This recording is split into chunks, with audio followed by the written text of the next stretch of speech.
What's going on, everybody? It's October 22nd, daily log episode 35, and we're going to cover US 500, what happened yesterday, so Friday. It was actually quite eventful, which I was not necessarily expecting, but I'm actually happy that it did happen because we can now kind of go into next week with a clear bias. And I stated that I didn't really know where price was going to go because I could justify both sides when I last talked to you.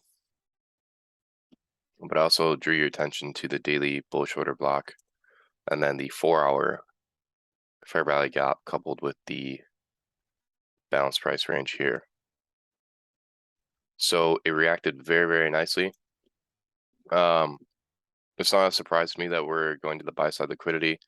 Last week we were looking for 38.07. We ultimately never got it.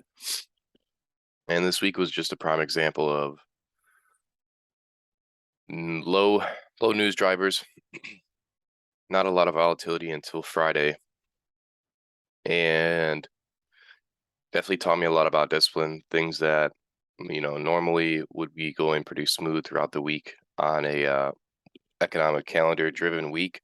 This week it was very consolidated, but we're still able to come out of the market profitable. I know on Thursday we took a loss, and I think that's about it to cover the week. Let me go down to price action to figure out what exactly we did, how you guys could have gotten into this move. I think it was actually pretty nice. I watched it play out. I just didn't want to annotate anything in the Telegram. I've just been kind of relaxing the last day or two, give my mind a break. Looking at this here, so we ran out sell side liquidity. We returned it into that 4-hour fair value gap that was coupled with the balanced price range, and that was also, if you remember, on the 4-hour inside of a discount.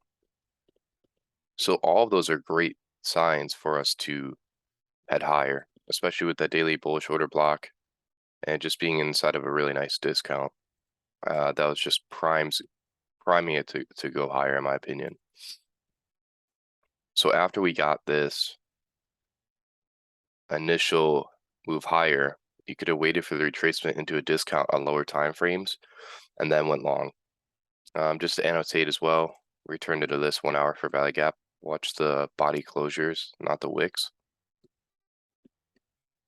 You could have been targeting the buy side liquidity resting at 37.38 and then 37.67.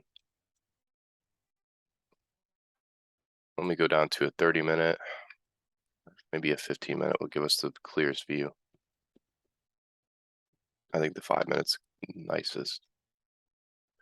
So I'm not going to annotate too much, but we ran out the sell stops here on the higher time frame. We ran out sell stops. I already mentioned the 4-hour, the 1-hour for value gaps. So that's a huge context to understand. And then you add the 5-minute coming into New York session where we run out sell stops, we displace higher. So that's our market structure shift. And then you have a fair value gap here that's inside of a discount.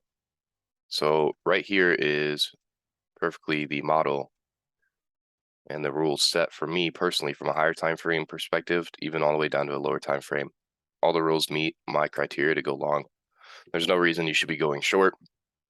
Fair value gaps inside of a discount, you could have put your limit at 50% or equilibrium of that fair value gap, and then went to target the buy side liquidity.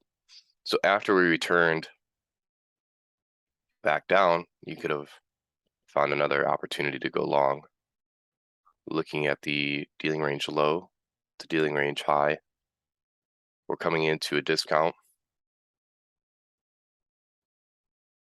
Nice fair value gap there. And then if you actually look at down close candle here, that's your bullish order block. So a lot of confluences. If you look a little bit closer as well, we go down to like maybe a 2-minute. When we returned into that discount, We ran out sell stops on like a 1 minute, 2 minute. So sell stops have been ran. Displacement higher. Small little fair value gap there. Turned into it. Displaced once more. Fair value gap here. And then we ultimately got above the buy side liquidity, resting at 37.16. And since then, we've just been drifting higher, which is really nice to see to close out the week. I'm not mad or upset I missed this move or didn't take it. I met my weekly objective already. And it's easy to say in hindsight that we could have seen this. I mean, to be honest, if I did trade this live, this might have not been the clearest opportunity to me, but I believe this second opportunity to go long would have definitely been very, very easy to tell personally. But going into next week, I'm going to still be looking at the buy side liquidity resting at 37 or 38.07. I think the narrative in drawing liquidity is clear now. Do you see how when you give price action a day or 2 days, possibly a week, to give you that clear one-sided, like when we were resting down here, I didn't know. I could justify us going lower or going higher, even though I knew the fair value gap was here inside of a discount, etc. It's just still hard to tell. Now looking at the weekly time frame, we have now closed inside of that fair value gap. So may have to reconsider where we're going or just keep the bearish bias until proven wrong. But I would really like to see the buy side liquidity at 38.07 taken out, and then we'll see where we go from there. We do have a weekly bearish order block, but it doesn't really stick out to me too much. I think let's just focus on 38.07, and then we can kind of just go from there. Looking at other time frames like the 16-hour makes perfect sense. Came into equilibrium of that down close candle, bullish order block.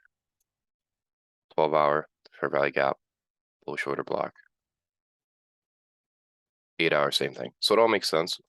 We'll have to see how Monday opens and if we can hopefully get a nice retracement into a discount before taking out the buy side liquidity. That's what I'll be looking for coming into Monday's trading. And I'll probably do an update tomorrow with a review for the week. And until then, good luck and good trading.